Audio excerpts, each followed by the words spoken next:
bienvenidos y bienvenidas al miércoles de la edición central de MBD Noticias en la pantalla de TV Ciudad. ¿Cómo andas, Mariana? Muy bien, atenta a las repercusiones políticas de la situación generada en base a los previos a la situación de la ministra de Vivienda, Cecilia Cairo. Claro, porque vamos a empezar actualizando algo que ya fue tema ayer y sigue muy instalado. Ocurre que el presidente de la República, Yamandu Orsi, está evaluando la situación que se generó con las irregularidades en la vivienda de la ministra Cecilia Cairo, irregularidades que fueron admitidas por la jerarca. Esto le informaron a MBD Noticias fuentes del Poder Ejecutivo, mientras el MPP, sector político al que pertenece Cairo, también el presidente, expresó públicamente su total respaldo a la jerarca. Por otro lado, el diputado Gabriel Gurméndez del Partido Colorado dijo que esta situación le da la oportunidad al presidente Orsi de demostrar su capacidad resolutiva y de destituir a la ministra. Y paralelamente, la Intendencia de Montevideo iniciará una investigación para determinar si existen irregularidades en la construcción o evasión de tributos departamentales. Vamos ahora a poner en agenda otros asuntos. Vamos a ver los titulares.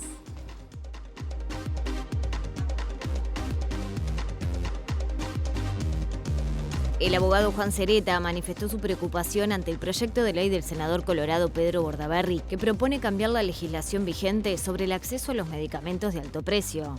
El edil del Partido Nacional en Paysandú, Andrés Jiménez, renunció a su cargo tras filtrarse un audio en el que afirmaba haber actuado a favor de una participante para que ganara una licitación para la Semana de la Cerveza.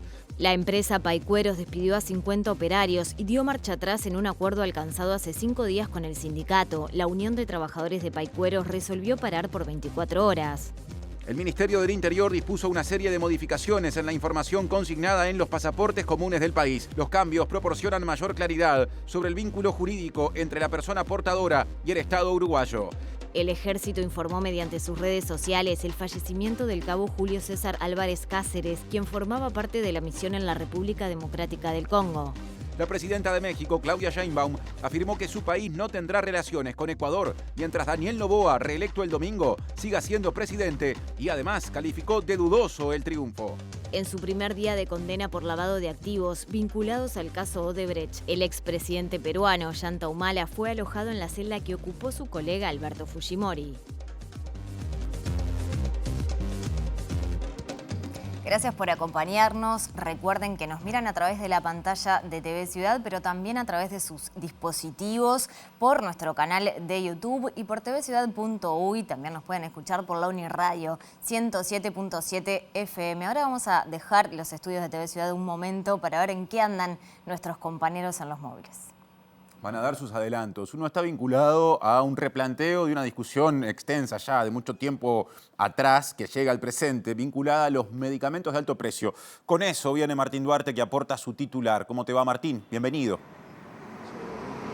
Buenas noches, Martín. Mariana, fresquita noche, le diría, aquí por el centro.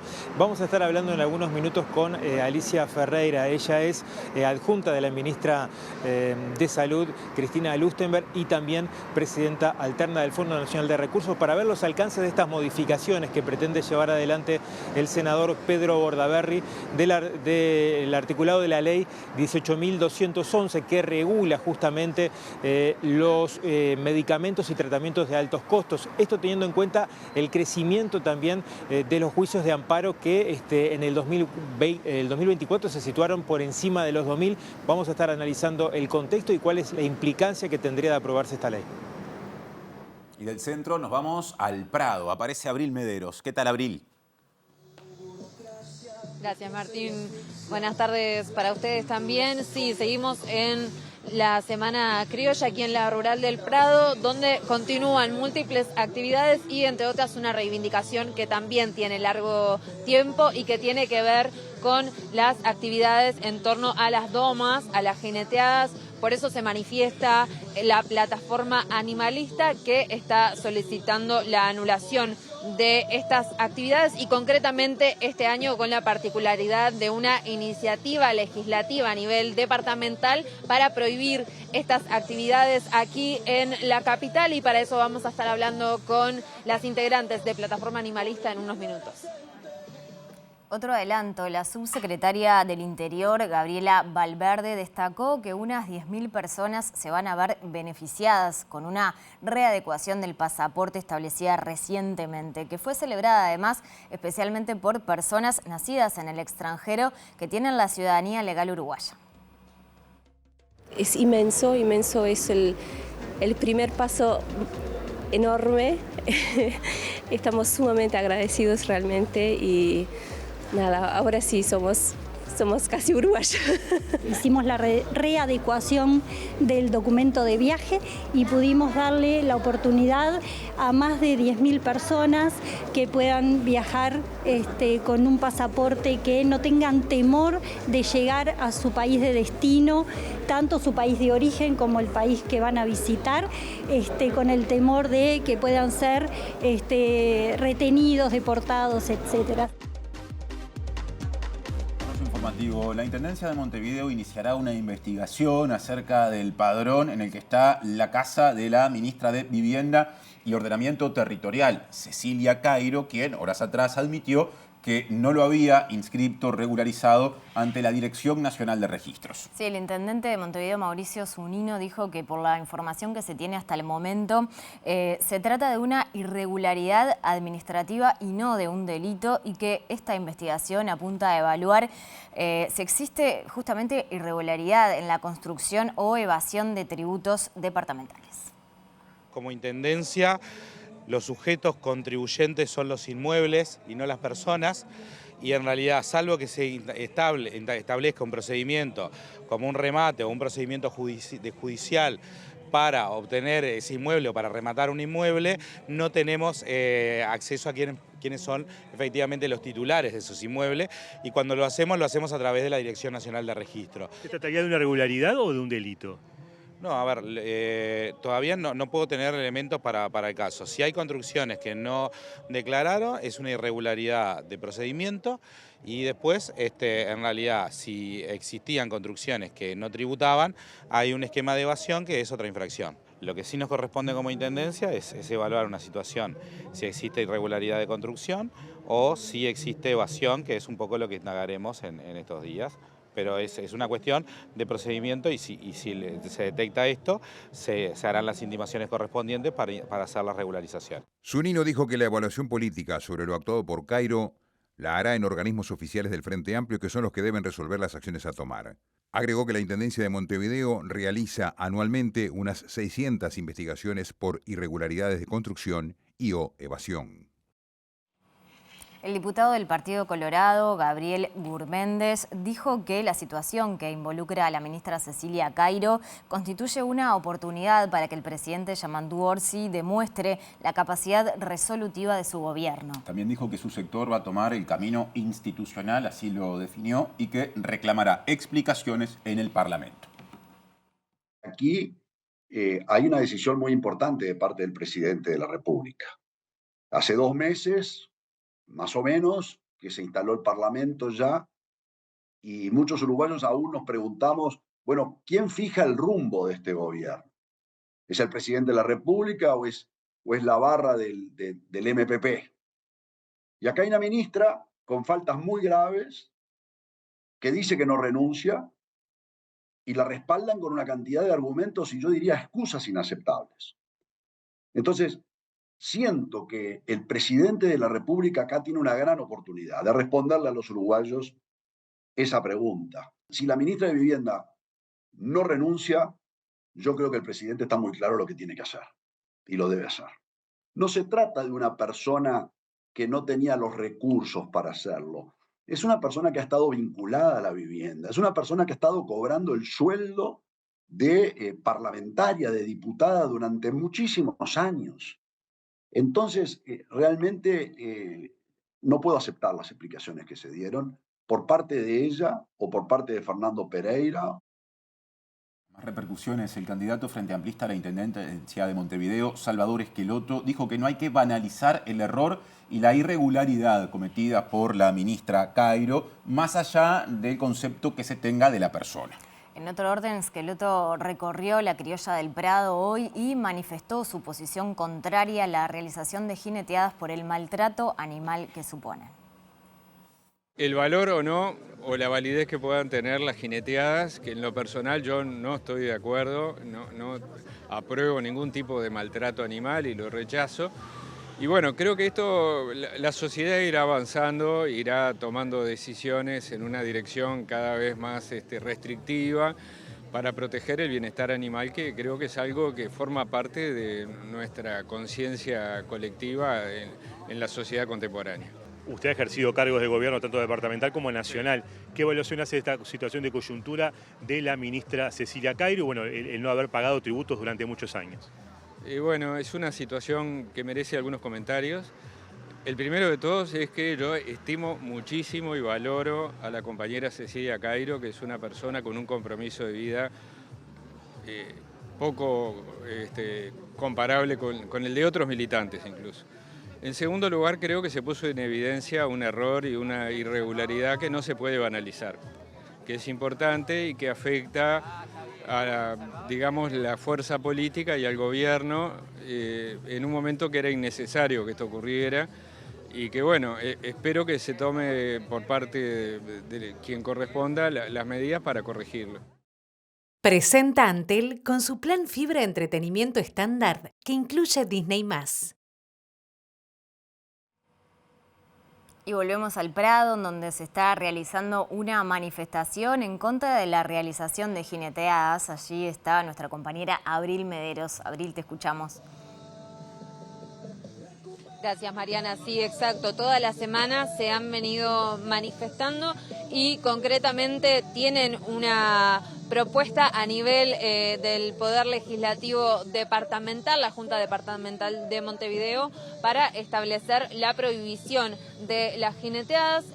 Estamos ya en presencia de Patricia Durán de la Plataforma Animalista para explicar un poco más sobre esta propuesta y sobre todo el planteo en general en contra de esta práctica tradicional también de la Semana Criolla. Durán, gracias por estos minutos. Bueno, ¿de qué se trata esta iniciativa? Bueno, estamos a nivel departamental, a lo que es de Montevideo, tratando de juntar firmas para prohibir la actividad específicamente de las jineteadas acá. Consiste en juntar firmas, ¿no? La gente tiene que firmar con su credencial, es un documento, y apoyar esta iniciativa. Una vez que llegamos al porcentaje, que según la ley tiene que ser un 15% del padrón electoral, las presentamos ante la Junta Departamental para así llegar a un decreto de prohibición para el departamento de Montevideo. ¿Qué es en concreto lo que plantea esta iniciativa, la prohibición de las jineteadas en la capital? Sí, exactamente, que no se pueda realizar ninguna jineteada en ninguna parte de Montevideo. Venimos acá a la Rural del Prado, donde se realiza una vez por año, que es muy poco en comparación a lo que pasa en el resto de los departamentos, ¿no? Estamos absolutamente al tanto de que cada fin de semana pasan cosas en todos los departamentos de Uruguay. Sin embargo, que creemos que la prohibición departamental de Montevideo va sin dudas a abrirnos el camino hacia la prohibición a nivel de país, que es la meta que realmente tenemos, ¿no? ¿Por dónde pasa esta reivindicación? Las personas que se dedican a esta práctica lo que suelen decir es que hay un buen cuidado de los animales, de su alimentación y del tratamiento de su físico, justamente que hace que esta práctica no sea nociva para los caballos. Sí, es curioso que usen la palabra bienestar, un buen cuidado en toda la parte que es su alimentación y demás. Y luego lo que nosotros vemos, ¿no? Cuando están ahí en el momento de realizar la actividad, es un animal que está siendo forzado, que está siendo violentado, que claramente está demostrando no querer ser partícipe de la actividad, que de hecho intenta desesperadamente a sacarse el jinete de encima, ¿no? Eso para ellos es la gracia. Y que incluso corre riesgo de muerte, ¿no? Nosotros lo que no podemos seguir permitiendo como sociedad es que la diversión sea basada en un espectáculo en donde se maltrata abiertamente a otro ser, en un espectáculo donde es forzado a participar y donde, como ya dije, realmente puede morir, corre riesgo su vida en cada jineteada que se realice. Durán, ¿qué evaluación hicieron en su momento cuando el Poder Ejecutivo emitió una reglamentación que aumentaba los controles en esta práctica y que luego finalmente fue suspendida? Sí, la reglamentación impuesta por el INBA, de hecho, la apoyamos al 100%, es algo en el que venimos pidiendo hace bastante tiempo, ¿no? Que sea una actividad mínimamente controlada. Nos sorprende realmente que se haya puesto una pausa y que se haya llamado al diálogo, cuando el diálogo es lo que se viene haciendo desde hace años, ¿no? Además, esto fue algo propuesto por una entidad estatal, ¿no? El Instituto Nacional de Bienestar Animal, donde sus componentes, sus directores, son todos representantes del agro, ¿no? No es que sean los animalistas que estamos planteando esta reglamentación.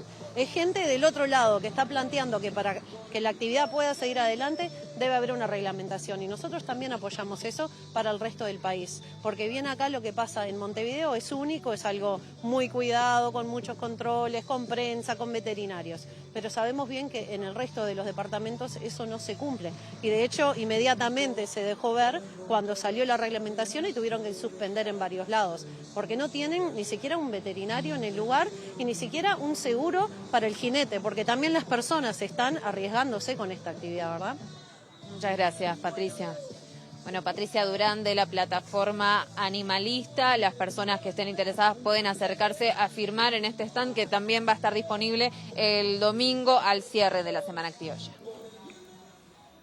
Agradecemos a Abril y equipo, y ahora cambiamos de tema porque el abogado Juan Cereta planteó su preocupación ante el proyecto de ley del senador colorado Pedro Bordaberry, que plantea cambiar la legislación vigente sobre el acceso a los medicamentos de alto precio. Y hacerlo de la siguiente manera, derogando la canasta común de prestaciones y también el formulario terapéutico de medicamentos, que establecen justamente, por lo menos en el régimen vigente en este momento, cuáles son los fármacos que debe asegurar el Fondo Nacional de Recursos y justamente en la que se basa el Estado para no brindar medicamentos de forma gratuita cuando no figuran en esa lista. En este caso particular, el proyecto lo que establece es la derogación de dos artículos, el artículo 45 de la ley 18.211 y el artículo 7 de la 18.335.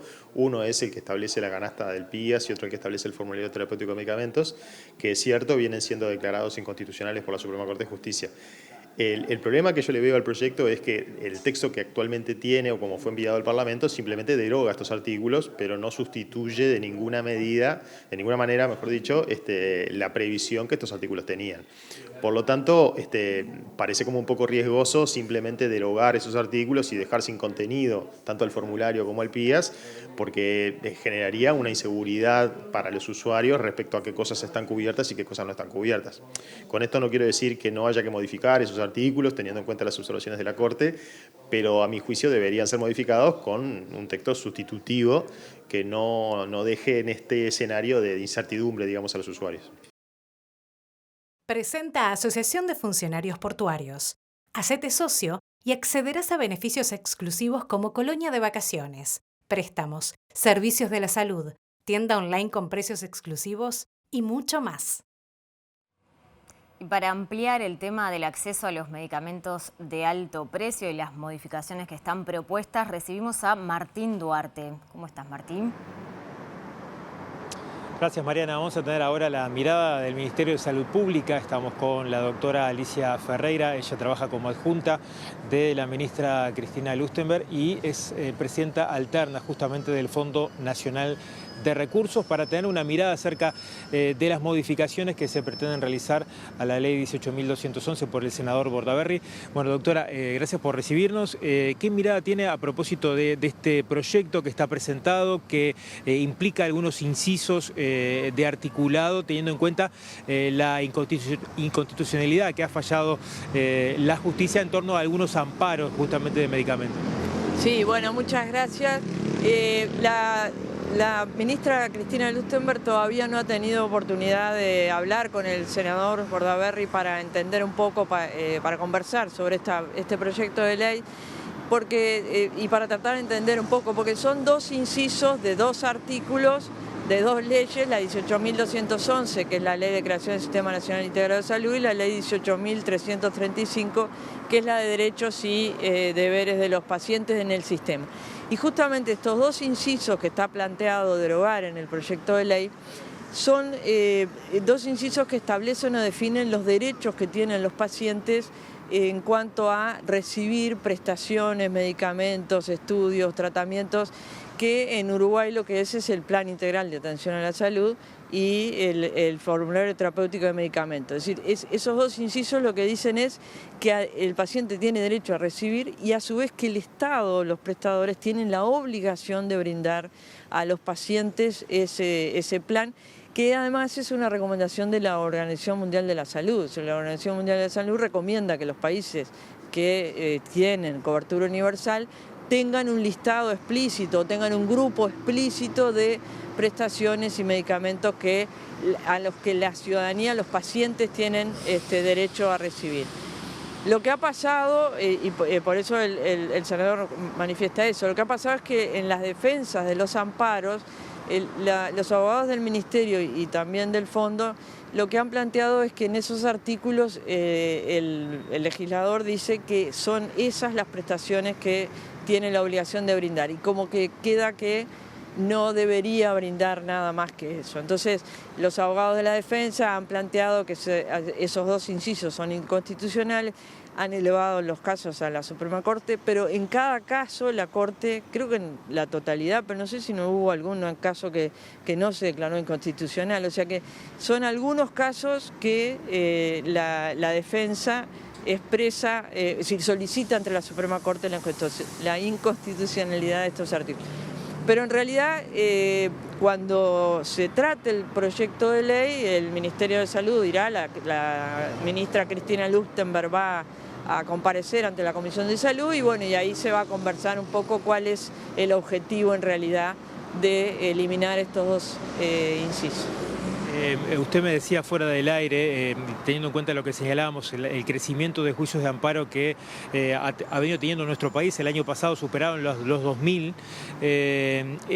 También lo coloca Uruguay como uno de los países que, por un lado, mayor prestaciones brinda, pero también mayores juicios tiene, ¿no? ¿Cómo se lee eso también a la hora de lo que es el propio presupuesto del Ministerio, ¿no? Sí, el Fondo Nacional de Recursos específicamente gastó el año pasado 332 millones de pesos en amparos y en realidad es un caso particular el de Uruguay porque es el país de la región y de toda la región de las Américas que tiene mayor número de prestaciones de alta complejidad y medicamentos, los últimos medicamentos de inmunoterapia, eso que se le brindan a los pacientes en forma universal además y gratuito, es decir, mejor dicho, sin costo para el paciente, no es gratuito porque tiene su costo para el Estado. Y a la vez es el país de la región con mayor número de amparos. Entonces es difícil de explicar, pero bueno, esa es la situación. En los últimos 5 años se incorporaron una cantidad de medicamentos y de indicaciones de los medicamentos, de procedimientos. Justamente lo decía el gobierno anterior, tratando de ver si podían frenar un poco los amparos, pero no se pudo. Es decir, es como que es una carrera que se sigue de atrás. Y lo más difícil también es equilibrar, justamente, porque el dinero es el mismo, ¿no? Es dinero público, dinero en nuestro país tiene un porcentaje alto, del 6,5% de gasto público en salud. El gasto del Fondo Nacional de Recursos y el que se le da a los prestadores sale de la misma bolsa, digamos, y entonces cuanto mayor es el gasto en los amparos, como que menos se puede invertir en otras cosas. De todas formas, como volviendo al proyecto, la idea de la ministra es justamente conversar con el senador y con los demás legisladores que están planteando este proyecto para conversar sobre este proyecto. Doctora, gracias por estos minutos, muy amable. Bueno, la doctora Alicia Ferreira, adjunta de la ministra Lusttenberg, explicando también los posibles alcances de este proyecto que será estudiado y, como decía Ferreira, será evaluado por el propio ministerio. Gracias, Martín y resto del equipo. Ahora cambiamos de asunto y centramos la atención en Paysandú, porque Andrés Jiménez, formalmente en este momento un ex edil, hace poco renunció a su banca, pertenece al Partido Nacional y lo hizo luego de que se filtrara un audio en el que aseguraba haber intentado incidir para beneficiar a una persona participante de una licitación en el marco de la organización de la Semana de la Cerveza. Sí, el ex edil que pertenece a la lista 51 de Paysandú y que apoya a Nicolás Olivera hacia la intendencia de ese departamento, estaba siendo designado para actuar en el comité del evento como vedor. La renuncia del edil se dio horas después de que se divulgara un mensaje de audio que envió a una participante de la licitación para la venta de rifas en el evento. Además, le solicitaba trabajo para su compañera. Acá, entre nosotros, posiblemente seas vos la que salga licitada. Así que, bueno, no te voy a decir 100% que sí, pero por el sondeo que hice y ya estuve hablando ahí, seguro que a Richard no le van a dar, porque se mandó mucha macana. Y como vos ya tenés experiencia, capaz que te lo van a dar a vos.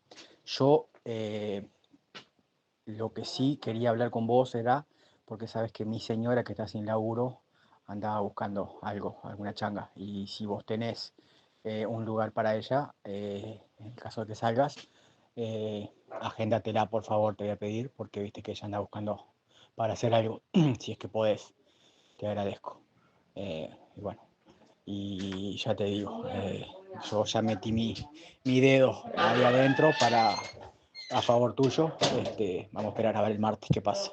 Por su parte, el estudio en el que Jiménez ejercía como escribano publicó un comunicado donde afirma que el exedil quedó desvinculado de la firma. El escribano Jorge Andrés Jiménez Ibáñez no integrará más el estudio jurídico al que pertenecía, concluye el mensaje. Cambiamos de asunto. La empresa Paicueros notificó el despido de los 48 trabajadores y trabajadoras que se encontraban en seguro de paro. Esto pese a que se había acordado un impasse 10 días antes con la mediación del Ministerio de Trabajo y Seguridad Social. Sí, y esto ya desencadenó por lo menos una consecuencia sindical, y es que el sindicato de Paicueros específicamente inició un paro de 24 horas. Pero además, la Unión de Obreros Curtidores, el sindicato de todo el sector, evalúa la presentación de un recurso de amparo porque en la lista de despidos hay personas, trabajadores, trabajadoras, integrantes del comité de base sindical.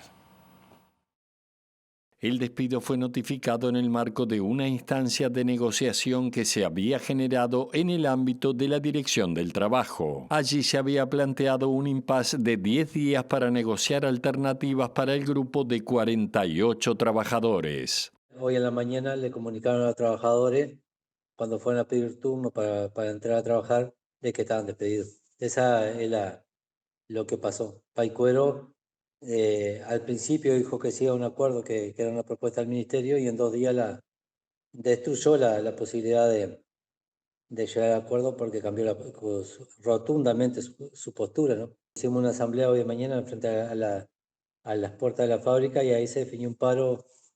Detenemos la tarea hasta el lunes. Esa es la propuesta que hay. En un paro de 24 horas se extiende un poco más porque el sábado tenemos feriado. Nosotros viernes y sábado no tenemos feriado por convenio interno. Estamos esperando también que el ministerio tenga algún pronunciamiento sobre este tema, porque realmente Paicuero jugó a romper todo ámbito de negociación de lo que nosotros estamos acostumbrados. Recuerdo que esto fue una negociación tripartita en el ámbito de la INATRA.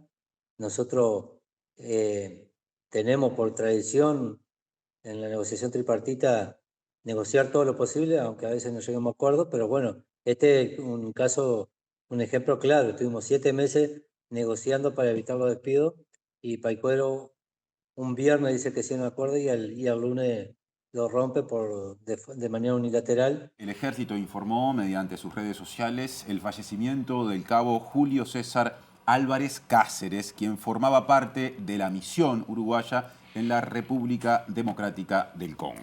El oficial estaba instalado en la base Uruguay Cuarta y en esta mañana se presentó en la enfermería de la base Siempre Presente, aquejado por un malestar estomacal. Según se publicó desde las Fuerzas Armadas, Álvarez fue trasladado de urgencia al Hospital Indio Nivel 3 luego de someterse a un electrocardiograma y allí sufrió un paro cardíaco y falleció. Había sido uno de los heridos en el ataque que sufrió en enero una de las bases uruguayas en la ciudad de Goma tras una escalada de violencia en el conflicto armado entre las fuerzas congoleñas y el grupo rebelde M23. En ese suceso en el que murió el soldado Rodolfo Álvarez, el ahora fallecido tuvo que ser atendido por haber sufrido una herida en su pierna derecha y se le tuvo que extraer una munición, según informó el Ejército en aquella ocasión. Cambiamos de asunto. El Ministerio del Interior, a través de la Dirección Nacional de Identificación Civil, entregó un nuevo pasaporte adecuado a recomendaciones de la Organización de Aviación Civil Internacional para garantizar la seguridad jurídica de las personas portadoras. Al campo o título de nacionalidad se le agregó el de ciudadanía, sea legal o natural, lo que permitirá que puedan acceder al pasaporte unas 16.000 personas nacidas en el extranjero que formalmente son ciudadanos y ciudadanas legales. De esta situación estuvimos enterados cuando estábamos haciendo la transición en la Torre Alemania. Varias organizaciones sociales ya nos habían informado sobre esta situación.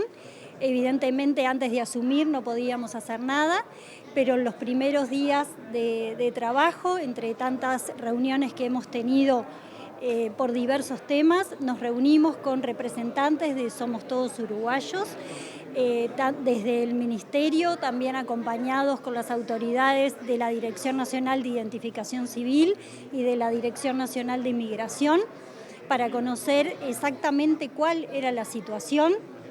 Y evidenciamos una necesidad de readecuar el pasaporte, cambiar campos, que era normativamente sencillo. Los pasaportes no vienen impresos y esto nos dio la posibilidad, los técnicos de la dirección, en trabajar en adecuar el pasaporte a la nueva lectura en cuanto a nacionalidad, ciudadanía y algún otro detalle que son detalles técnicos que lleva el pasaporte, todo bajo la recomendación de la OASI, de la Oficina Civil de Aviación, que es la que hace recomendaciones a nivel internacional. ¿Estaba en falta en esto? No sé si en falta, faltaba adecuar esta situación porque las recomendaciones estaban hace tiempo y bueno, se ha venido trabajando. Nosotros al asumir fue una de las prioridades que marcamos. Y esto generó repercusiones positivas en este caso, porque integrantes del colectivo Somos Todos Uruguayos, compuesto por personas nacidas en el extranjero que tienen la ciudadanía legal de Uruguay, celebraron justamente esta readecuación de los pasaportes. Una integrante de este colectivo, nacida en Tayikistán, recordó que se concretó un hecho reclamado durante 8 años. Es una emoción tan grande, tan inmensa, que tan difícil de explicar. Realmente es como a más de 16.000 ciudadanos legales les abre las puertas, que realmente nos ha sido tan difícil y con cada año fue más difícil, cerrándonos cada vez más las puertas. Y bueno, la verdad que es inmenso es el primer paso enorme. Estamos sumamente agradecidos realmente y nada, ahora sí somos casi uruguayos. ¿Qué le falta para ser uruguayo de todo? Para ser uruguayo de todo, bueno, tenemos que pensar en los más vulnerables, ¿no? Que son los niños, que todavía no pueden acceder a esto, pero bueno, con este primer paso estamos felices, inmensamente agradecidos realmente a los directores, a todos los que estuvieron en el proceso y bueno, nada, al grupo Somos Todos Uruguayos, que bueno, que formó parte, que nada, hicimos todo el recorrido que nos llevó más de 8 años y bueno, finalmente el fruto de esas reuniones y de esas charlas y entrevistas y bueno, nada, todo, la verdad que muy difícil de explicar en palabras. Presenta Mercado Agrícola de Montevideo, en el corazón de un barrio donde late la ciudad. Mercado de Historias. Mercado de Historia.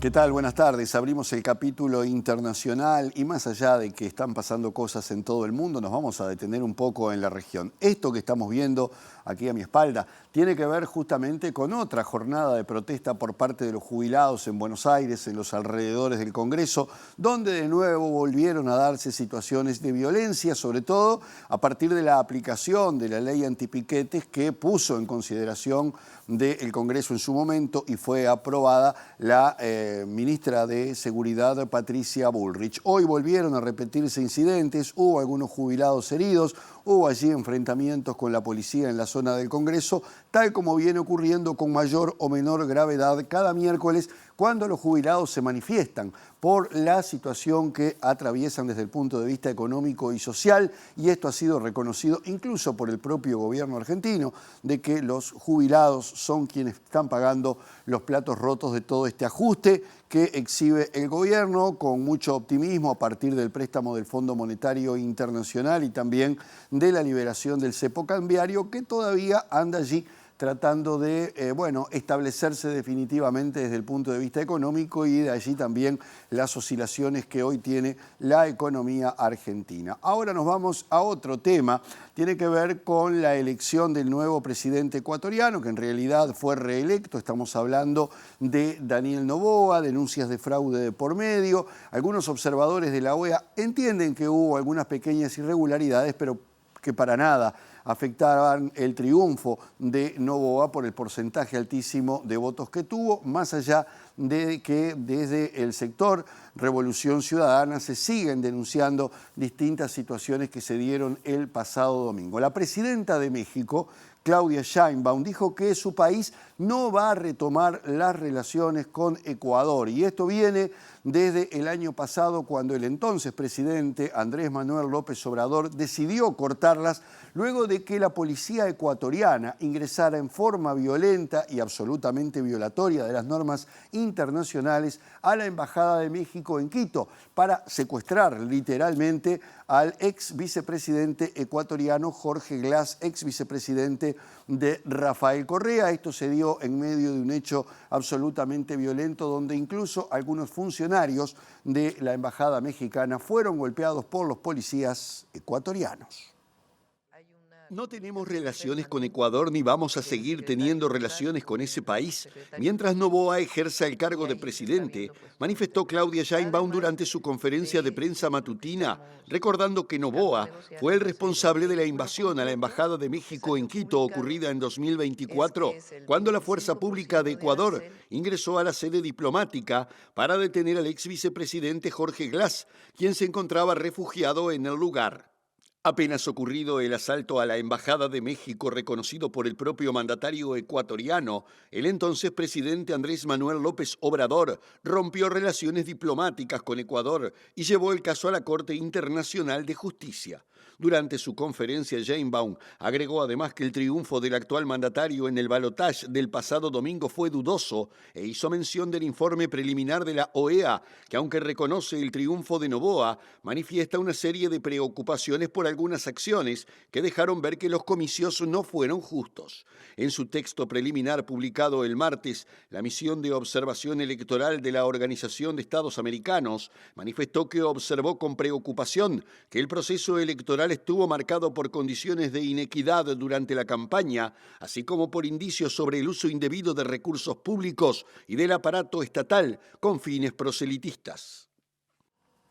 Y no nos vamos muy lejos, nos quedamos en Perú, entre Perú y Brasil, porque se conoció la condena, por supuesto, que le cabe al expresidente Ollanta Humala de 15 años por lavado de activos y casos vinculados a la firma brasileña Odebrecht. Lo cierto es que hay varios aspectos a tener en cuenta. El primero es que la esposa de Ollanta Humala pidió asilo y de hecho ya está en Brasil, porque también fue condenada a 15 años de prisión por los mismos delitos, en el entendido de que manejaba la campaña de Ollanta Humala cuando fue candidato tanto en el 2006 como en el año 2011. Por otra parte, este es el tercer presidente o expresidente peruano que es condenado en pocos años y ha ido a la cárcel de Barbadillo en Lima, la cárcel donde hoy mismo están también allí detenidos el expresidente Alejandro Toledo por casos muy similares, tienen que ver con la empresa Odebrecht, y por supuesto Pedro Castillo, que está en pleno juicio por el intento de golpe de Estado. Además, una de las curiosidades que ha tenido todo este proceso es que Ollanta Humala va a ocupar la celda que en su momento ocupó el expresidente Alberto Fujimori. De hecho, a esa cárcel le llaman la cárcel de los presidentes. El Congreso Congreso de Perú ha dejado en suspenso el análisis de las razones y la forma en que se dio la autorización del asilo y también el rol que ha tenido Brasil en todo esto. Otra curiosidad es que las 3 esposas de los presidentes que hoy están presos en Perú están asiladas en terceros países. Nadine Heredia llegó a Brasilia esta mañana tras recibir el salvoconducto de la Cancillería y el asilo de Brasil, con las maletas listas junto con su hijo menor a bordo de un avión de la Fuerza Aérea Brasileña y se dirigió a Itamaraty para realizar trámites burocráticos correspondientes, dice un artículo del portal O Globo. Mientras tanto, su esposo, el expresidente peruano Ollanta Humala, ocupará la misma celda en la que estuvo preso el exmandatario Alberto Fujimori en el penal de Barbadillo en Lima, conocida como la cárcel de los presidentes, informó este miércoles el presidente del Instituto Nacional Penitenciario, Javier Yaque. En este particular establecimiento penitenciario instalado en la base de la Dirección Nacional de Operaciones Especiales de la Policía, residen en la actualidad los expresidentes Alejandro Toledo, que fue condenado a 20 años y 6 meses por colusión y lavado de activos, y Pedro Castillo, procesado por el fallido intento de golpe de Estado del 2022, por el que es actualmente juzgado. Ollanta Humala fue condenado a 15 años de prisión por lavado de activos al haber recibido aportes ilícitos del expresidente venezolano Hugo Chávez y de la empresa brasileña Odebrecht para financiar sus campañas electorales del 2006 y 2011, mientras que su esposa Nadine Heredia también fue encontrada culpable del mismo delito y recibió una condena de 15 años de prisión por haber dirigido esas campañas electorales. Ante el aumento de la circulación vehicular en las rutas de todo el país, producto de la Semana de Turismo, el Ministerio de Transporte y Obras Públicas lanzó una campaña informativa. Sí, busca advertir sobre intervenciones en la red nacional a través de un mapa interactivo que se puede chequear desde los celulares e incluso ver el trayecto por el que se transita. Actualmente se están llevando a cabo diversas obras en 26 rutas nacionales que incluyen ensanches de puentes, rehabilitación de pavimento, bacheos, entre otros trabajos. Por esta razón, el Ministerio de Transporte y Obras Públicas recomienda extremar las precauciones al conducir y pone a disposición un mapa interactivo que muestra las rutas intervenidas con indicación de los tramos afectados. Allí los usuarios pueden acceder a información detallada sobre cada punto establecido, donde se encuentran las obras, y si desean ver alguna ruta en especial pueden utilizar un filtro que se encuentra en el extremo superior izquierdo del mapa. Este mapa es accesible desde cualquier dispositivo, desde el celular, incluso si se tiene la ubicación activada pueden ver en tiempo real el trayecto por el que transita. El director nacional de Transporte, Felipe Martín, destacó la importancia de extremar los cuidados en las rutas nacionales durante la Semana de Turismo, uno de los periodos del año con mayor circulación de personas en el país. Martín anunció que el cuerpo inspectivo de la Dirección Nacional de Transporte incrementó los operativos de fiscalización con el objetivo de dar cumplimiento a la normativa vigente en materia de transporte de cargas y pasajeros. Retomamos la cuestión de la cobertura alimenticia que empezamos a informar esta semana. La Olla Popular Palermo funciona desde el año 2020 y atiende a más de 150 personas. Funciona precisamente los días lunes y miércoles en el local de la Asociación de Trabajadores de la Seguridad Social y sus puertas están abiertas para recibir tanto el apoyo de personas voluntarias que estén interesadas en participar, en dar allí una mano, como también de, lógicamente, y en este caso, donaciones. El miércoles pasado, no sé si 260, pero el lunes otro 290 porciones. Eso significa que por ahí vinieron 120 personas, de repente un poco más, capaz 150, porque la gente se lleva, hay muy pocos que se llevan para uno, generalmente se llevan para 2 porciones, o si no familias. Familias que vienen a buscar la comida acá y se la llevan para su casa. Nosotros tenemos un soporte que está muy bueno, por ejemplo, de la UAM, de la Unidad Agroalimentaria de la Intendencia, que usando su transporte, después la gente que bueno, eligen determinadas verduras y eso no nos viene descarte, nos vienen cosas buenas. Lo que pasa es que, bueno, los verduleros al otro día querrán venderlo primero y lo del día anterior lo dejan. Eso se hace todos los viernes y nos ayuda en un punto y nos juntamos como 7 u 8 ollas y repartimos esas verduras que básicamente son de la unidad agroalimentaria. Estamos necesitando, sí, cada tanto el tema de las lentejas, la salsa de tomate. Ya estamos en un grupo que realmente está como que consolidado, capaz que somos unos 8, 9, pero a veces rotan, algunos capaz que consigue trabajo, ya no viene más, agradece y se va, o gente de la fila que se va sumando y quiere colaborar. Aparte han surgido oportunidades como, por ejemplo, como un rubro, ¿qué te puedo decir? No sé, yo trabajo tal cosa, pongo un aviso y capaz conseguimos trabajo, o uno viene a estudiar, un respaldo también de charla, de contención, eso es fundamental. Hay gente capaz que viene y es la comida del día. Para los que cocinamos o estamos en la cocina es una responsabilidad, ¿entendés? Porque digo, es la comida capaz que del día y si hace frío es fundamental. Otro asunto, la senadora suplente del Partido Nacional, Gloria Rodríguez, fue reconocida en México debido a su trayectoria en la lucha por la defensa de los derechos de las personas afrodescendientes. Dijo que en el gobierno de Luis Lacalle Pou se avanzó en políticas para las comunidades afro y que esta administración recibió una dependencia para abordar estas temáticas armada con programa y presupuesto. Por primera vez en el gobierno anterior se votó una ley que hoy es una dirección que está en el Ministerio de Desarrollo Social, que trabajó muy bien, hemos avanzado, se reconoce, más allá de los... Ahí vuelvo nuevamente al tema político, no podemos politizar, más allá de que lo primero que decimos, bueno, el colectivo está de tal o cual lado. No, el colectivo no está de ningún lado. Nosotros tenemos que unirnos y trabajar juntos. ¿Se avanzó? ¿Se avanzó? ¿Fue suficiente? No fue suficiente. Como no fue suficiente en gobiernos anteriores. ¿Apostamos que a este gobierno siga avanzando? Por supuesto que sí que apostamos. Porque si a este gobierno le va bien, si este gobierno realmente encara los temas de los sectores más excluidos, porque no solamente estamos hablando del colectivo afrodescendiente, vamos a avanzar todos. Mi balance, se trabajó mucho, se dio participación a todos, sin mirar de a qué partido se pertenece. Quedaron cosas para hacer, por supuesto que quedaron cosas para hacer.